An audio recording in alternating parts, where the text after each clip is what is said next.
Cumprimento os irmãos com a paz do Senhor. Amém. Convido nesse instante, se puderem, para estarmos de pé. Em reverência à palavra do Senhor que leremos no Evangelho de Lucas, capítulo 7. Evangelho de Lucas, capítulo 7, nós leremos do verso 1 ao verso 10.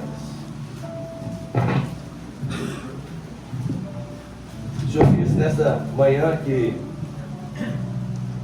há servos que saíram de casa deixando filhos enfermos, situações para serem resolvidas. Mas enquanto vocês saíam e vinham para cá, os anjos do Senhor saíam daqui e iam para lá.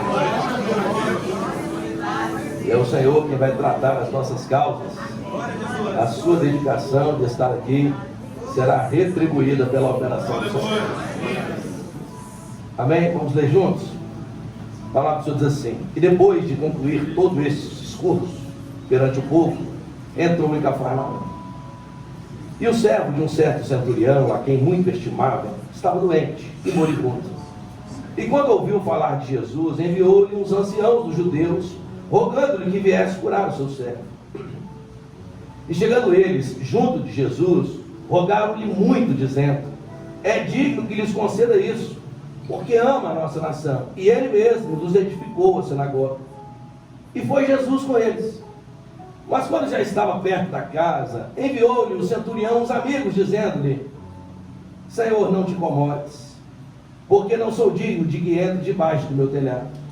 E por isso nem ainda me julguei digno de ter contigo. Dize, porém, uma palavra, e o meu criado sarará. Porque também eu sou um homem sujeito à autoridade, tenho soldados sob o meu poder. E digo a este: vai, e ele vai. A outro: vem, e ele vem. E ao meu servo: faze isto, e ele faz. E ouviu isto Jesus, maravilhoso dele, e voltando-se disse à multidão que o seguia: digo-vos que nem ainda em Israel tenho achado tanta fé. E voltando-se para casa, os que foram enviados acharam são o servo enfermo. Amém? Vamos fechar os olhos, vamos orar? Eterno Deus, nós te exaltamos nesta manhã, nós te glorificamos, porque de forma gloriosa, poderosa, maravilhosa, o Senhor já nos visitou nos louvores que cantamos. Senhor, como é bom te adorar, como é bom poder dizer que nós temos o Senhor que zela de nós. Mas nós ainda te pedimos, ó Deus, que neste momento que aqui passaremos juntos, o Senhor nos visite na sua palavra, em nome de Jesus. Amém. A igreja pode se assentar. Queridos, o texto que lemos, de certa forma, como o pastor disse assim, ó, a ceia hoje é com os obreiros, com aqueles que têm função, é com a turma que a gente chama de pé de mesa mesmo, né, que sustenta todas as coisas. A turma conhece o texto, né? Todo mundo conhece esse texto. Um homem centurião, porque ele tinha uma centúria, cuidava de 100 soldados. Depois, anos depois, começou a diminuir para 80, né? Centúria deixou de ser 100 e virou 80. Mas ele tinha 100 soldados, ele era romano. Ele tinha um servo em casa passando mal, enfermo, e a palavra diz assim que ele estava enfermo e moribundo. Parece a mesma coisa, mas não é. O enfermo é aquele que pode sarar, é aquele que toma um Tilenol e a dor de cabeça passa, é aquele que toma um meloxicam, né, para tratar toma um anti-inflamatório e melhora. O moribundo não. O moribundo é aquele que é mandado para casa quando o médico fala bem assim: pode levar para casa, porque o que podíamos fazer já foi feito. Ele está mais próximo da morte do que da vida. O moribundo é isso. Por isso que a palavra frisa que ele estava nessa condição. Mas o centurião, a palavra diz assim que gostava muito dele, estimava muito aquele servo. E ele pediu aos anciãos de Israel, ele pediu aos anciãos, disse: olha, eu ouvi de Jesus, vai até ele e fala com ele como é que está aqui. Os centuriões foram, os anciãos foram, e os anciãos chegaram lá e disseram assim: ó, é digno que lhes conceda isso, porque ele ama a nossa nação. Foi isso que nós lemos, tá? Só estou repetindo. Ele nos ama. Pode ajudar ele, porque ele merece. Aí Jesus foi com eles. Então os anciãos e Jesus andando junto com eles, todo mundo junto, né? Aí, de repente, Jesus é abordado agora por uns amigos. Falaram, ó, o centurião te mandou outra mensagem. É mesmo? Qual é? Ele disse assim, Senhor, não sou digno de que entre debaixo do meu telhado. Eu tenho certeza que assim como eu, o Senhor é um homem de autoridade. Eu sou sujeito à autoridade, eu tenho alguém que manda em mim. Mas eu também tenho aqueles a quem eu mando, quem eu governo. Eu peço, faz isso, ele faz, vai para um lugar, eles vão. Eu tenho certeza que com a palavra só sua já resolve o meu problema. E aí o Senhor olha para aqueles que estavam com ele.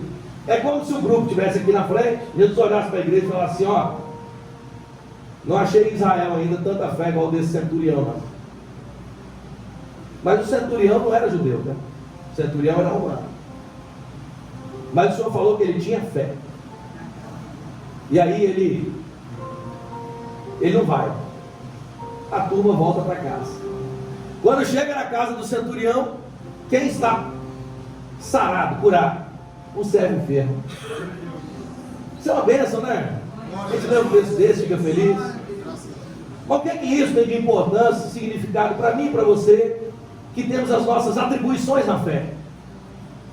Cada um aqui sabe o que faz. Você é professora, grupo de louvor, instrumentista, obreiro, diácono, ungido, pastor, senhora de frente, limpa a igreja. Quem é você hoje neste culto? Porque às vezes a gente lê a palavra do Senhor e não se pergunta qual é o propósito, o que é que o Senhor está falando. Por que é que esse texto está escrito na palavra? A Bíblia não é um livro de histórias que você vai lendo e achando legal ou interessante. A Bíblia é a palavra viva de Deus. E se você, cheio do Espírito Santo, ler, você vai procurar entender o que o Senhor está falando em você ali. E o texto começa dizendo assim, que depois de concluir o discurso, depois de concluir a palavra, depois de concluir aquilo que deveria ter sido feito, aquilo que deveria ter sido pregado, depois de concluir, Jesus entra em Cafarnaum. Não antes, Jesus entra depois. Sabe por quê? Porque eu e você precisamos ter a consciência de que quando nós somos convocados para esta obra, quando nós somos convocados para a função que nós temos hoje, a mensagem de salvação que nós levamos, Jesus já tinha concluído ela no Calvário. E a Cafarnaum que está escrito aqui é a minha e a sua história. A Cafarnaum que está aqui é o lugar onde eu e você estávamos. Porque Jesus é quem entrou em Cafarnaum. Não foi Cafarnaum que foi até Jesus, mas foi Jesus quem foi até Cafarnaum. Não foi você quem procurou o Senhor. Foi o Senhor que foi por becos, valados, charcos de lodo e resgatou a minha e a sua vida. E eu e você precisamos ter essa consciência. Primeiro ele conclui. Agora aparece um centurião romano que ouviu a palavra. A palavra diz assim, e ouviu falar de Jesus. Está escrito aqui, ó. E quando ouviu falar de Jesus, enviou. Por que é que esse centurião aparece neste cenário? Porque cada um de nós que aqui está, nós somos ovelhas de um rebanho. E o rebanho que se reúne, a igreja que se reúne tem um pastor. O pastor que cuida de você é como esse centurião aqui, eles são iguais. Por quê? Porque nós somos convertidos. Nós não éramos judeus, mas nós um dia ouvimos a palavra. E é isso que o pastor faz. O pastor nessa obra, ele transmite, ele indica, ele aponta Jesus. O centurião ouviu de Jesus, ele ouviu. E quando ele ouviu, ele creu. E ele disse assim, ó, pega os anciãos aqui e vão lá para mim, por favor, e procura Jesus. O centurião não falou de outra coisa. O centurião não falou de outra pessoa. O centurião não falou de um livro bom, de um canal do YouTube bom. Não, o centurião falou de Jesus. Eu ouvi de Jesus e criei. E agora eu estou transmitindo a mensagem que eu escutei. Você quer uma bênção? Venha Jesus. Não é isso que a gente canta? Venha Jesus hoje sem tardar. Não é isso? É por isso que essa obra que você serve há 10, 15, 20, 30 anos ou 2, nós não temos outra mensagem. nós não temos outro assunto, nós não temos outra coisa a se dizer, porque para nós pregamos aquilo que nós ouvimos, e um dia, quando ouvimos Jesus, nós amamos Ele. E você, às vezes você está nessa jornada, né? Há tanto tempo, todo culto, abre, madrugada, limpa a igreja, volta, pré-culto, entrega dom, culto para fé, assistência, visita antes do culto, visita depois, reunião de senhoras, visita das senhoras, tem que fazer um arranjo, tem que passar a toalha, tem que limpar a igreja, tem que cuidar do banheiro, acabou o copo, não é assim? Não é assim? Este é aquele que tem a sinagoga. Quem tem sinagoga tem responsabilidade, não tem jeito. E aí a palavra diz assim, que os anciãos, quando se apresentaram ao Senhor, os anciãos, quando se apresentaram, disseram assim, estando eles junto de Jesus. A palavra frisa isso. Estando eles junto. Eu pergunto para vocês, irmãos. Você tem duas pessoas caminhando. Um do lado da calçada, o outro do outro. Você vai deduzir que eles estão juntos? Não. Mas quando a pessoa está andando junto, um do lado do outro, você fala assim, eles estão juntos. Não é assim? Quanto mais perto, a gente define, ó, ele está junto. Quando os anciãos estiveram junto de Jesus, estiveram perto, eles falaram. Sabe por quê? Porque nessa obra, o pastor não usa os próprios recursos. O pastor usa o recurso do povo. Aquele centurião usou os anciãos para poder ir até o Senhor. Quem que está aqui que é obreiro, que é grupo de louvor, que é grupo de intercessão, que é senhora de frente? E aí você às vezes é o pastor estrategicamente usando cada grupo. Porque a função do pastor é essa. Ele precisa identificar quem foi que identificou o servo enfermo. O pastor, o centurião. Aí ele fez o quê? Vamos excluir, não está bem, joga fora da igreja, tira esse rapaz daqui, tira esse camarada daqui, porque o servo está mal. Essa é a função do pastor? Não. A palavra já começa falando antes. Ele estimava muito. Eu não sei qual é a função que você exerce. Não pense você que o seu pastor não gosta de você não, tá? Seu pastor te ama. Seu pastor te ama. E às vezes você não está sabendo. Mas tem um grupo de intercessão orando pela sua vida. Você não está sabendo, mas tem um grupo de oração orando por você. Enquanto você está moribundo e enfermo, o pastor já identificou que você não está bem. Ele sabe que Jesus já concluiu a mensagem. Ele é a salvação, Ele é a porta aberta para o céu, Ele é o perdoador, Ele é o restaurador, Ele é o transformador. Aí ele pega o grupo dele, não é para falar mal de você, é para dizer assim, vamos orar por ele. Nós vamos orar, nós vamos buscar o Senhor. E aí você olha um grupo de servos, você não sabe, que estão fazendo jejuns por você, que estão fazendo madrugadas às 3 horas da manhã por você, que estão com os joelhos dobrados, ele e Jesus, juntos, andando lado a lado, falando assim, Senhor, restaura o pastor Jeová. Não é assim? Restaura o Luiz Carlos, restaura o João, restaura a fulana, restaura a ciclano, junto dele.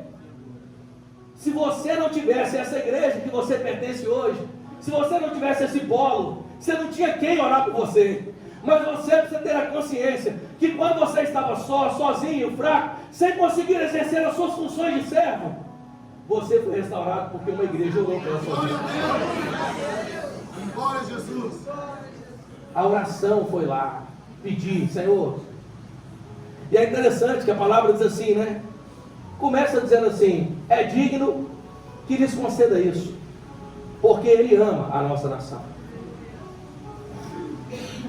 E aí a palavra diz assim, e Ele mesmo construiu para nós uma sinagoga. É interessante esse contexto, né?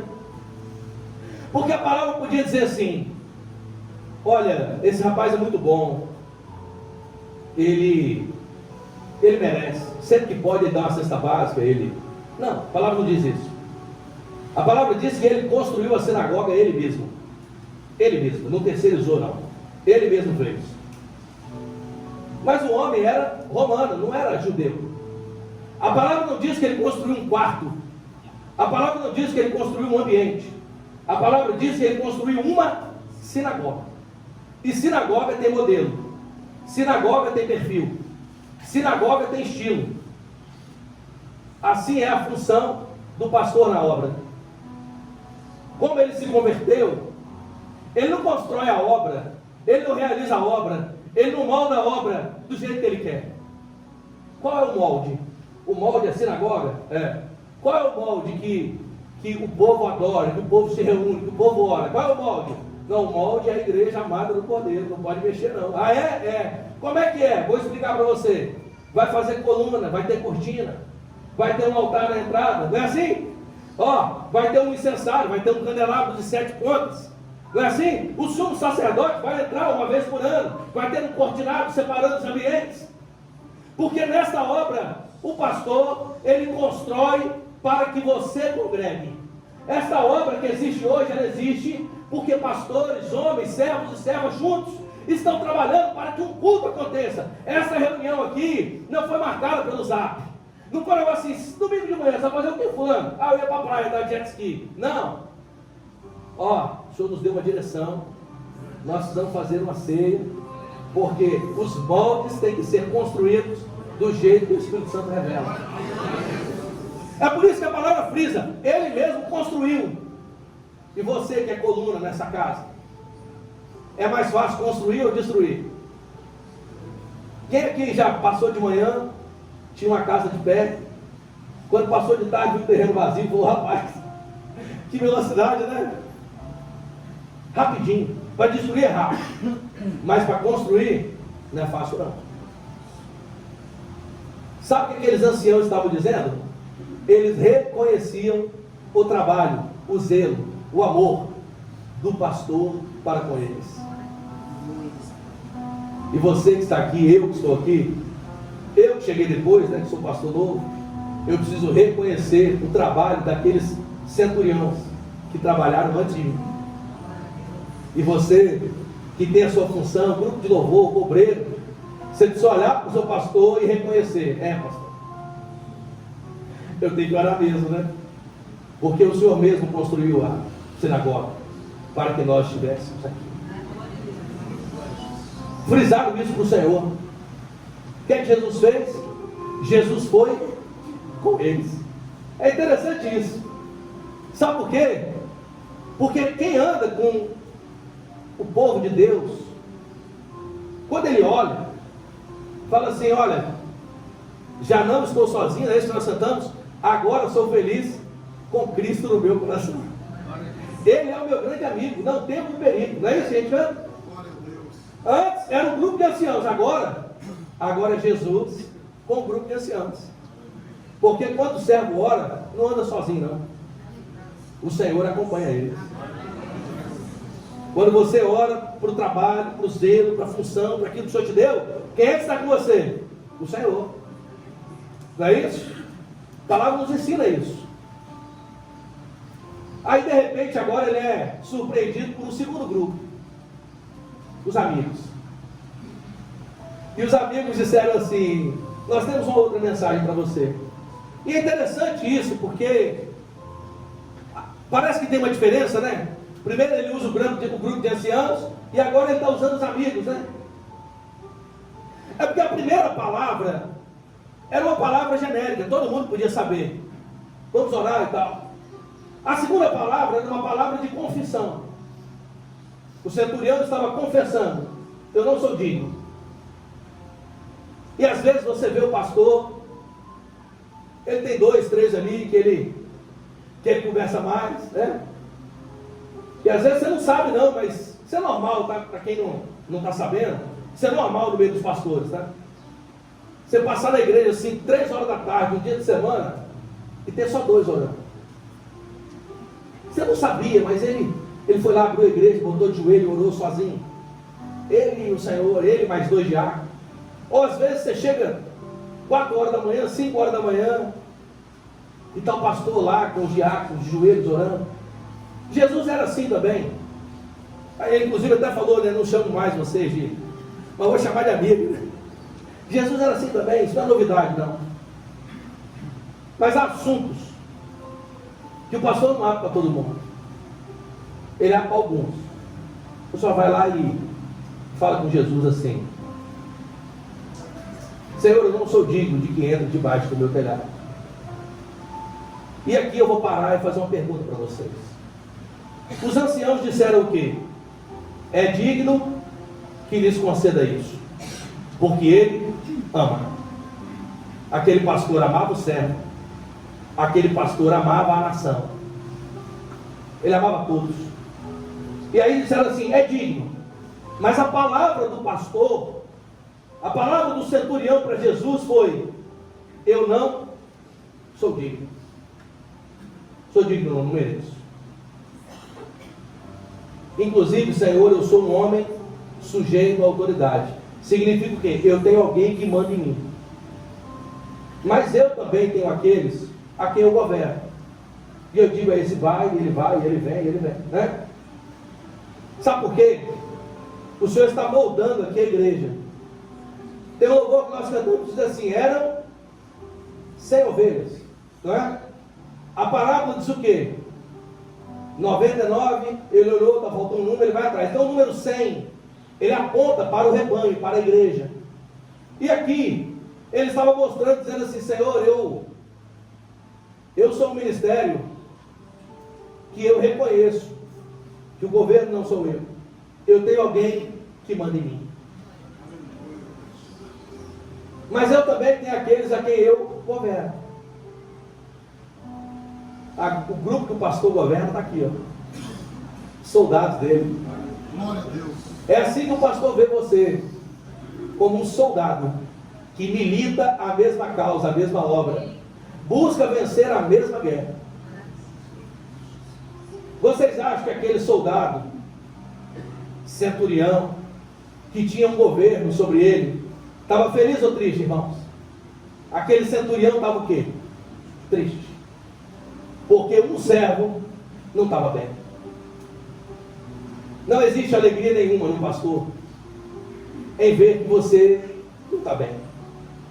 Quando você não vai bem, o pastor fica triste.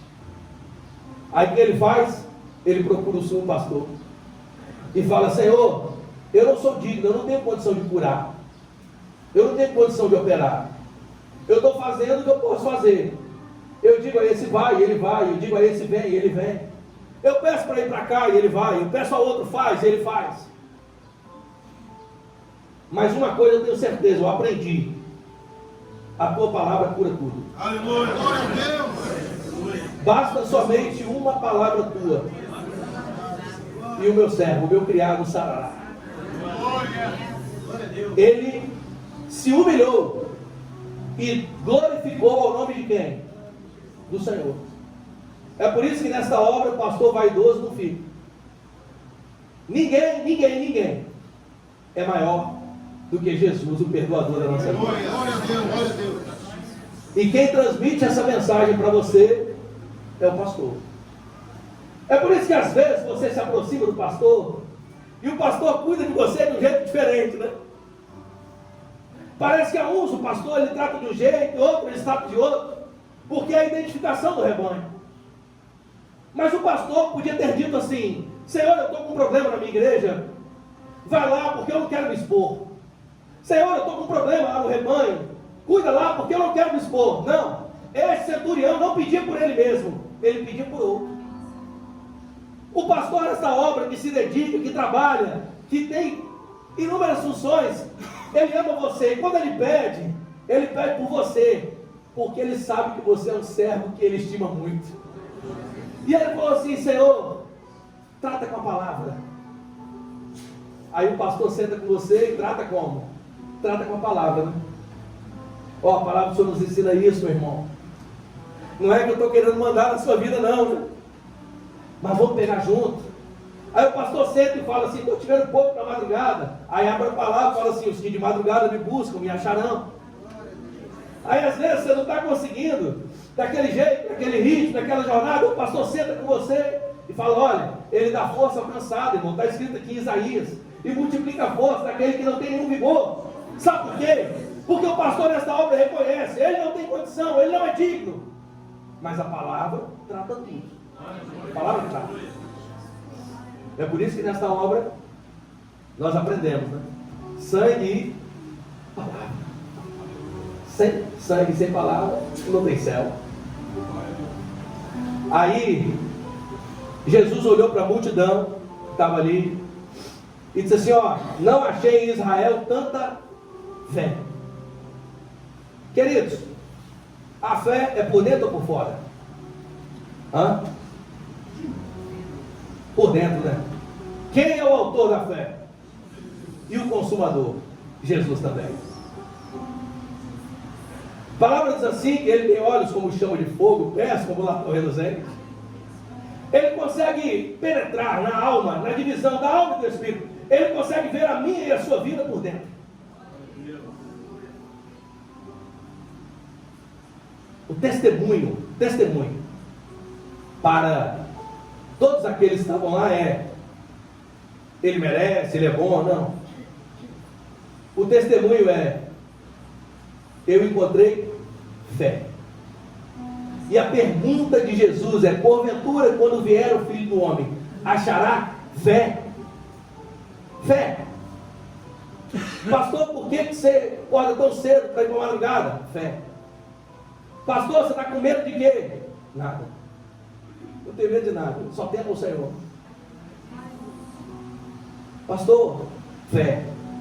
Por que é que você limpa a igreja, irmão? Por que é que você corta a grama do jardim? Por que é que a irmã faz o arranjo?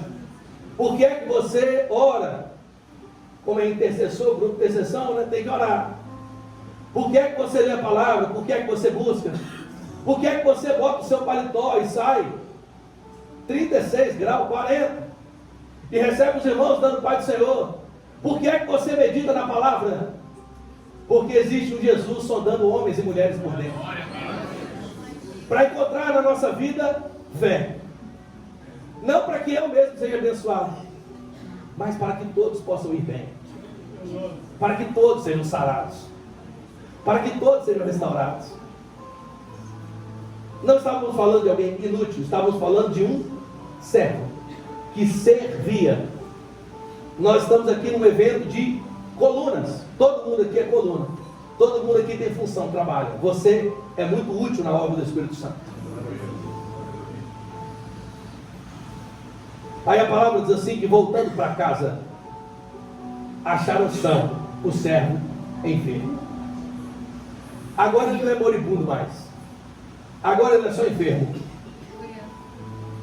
Parece que antes ele estava prestes a morrer, mas agora era só uma enfermidade. Se a gente der um salto na palavra, e lá em João, nós vamos ver que Jesus fala de Lázaro como se Lázaro estivesse só enfermo, né? Mas Lázaro estava morto. Eu não sei quem é você, ou como você entrou aqui, nem como está a sua função na fé. Mas uma coisa eu tenho certeza: se tem alguém aqui que pensou que o chamado de Deus tinha morrido na sua vida, o Senhor mandou te dizer que você voltando para a sua igreja hoje, voltando para casa, o pastor vai encontrar são um servo que estava só enfermo.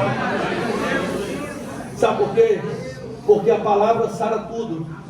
A palavra de Jesus cuida de tudo. O Senhor cuida de tudo. Ele opera tudo.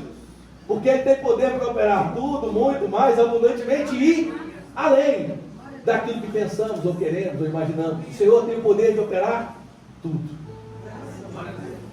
Queridos, o molde não é nosso. O modelo não é nosso. O perfil não é nosso. É tudo do Senhor. Tudo é dele. Tudo. Absolutamente tudo.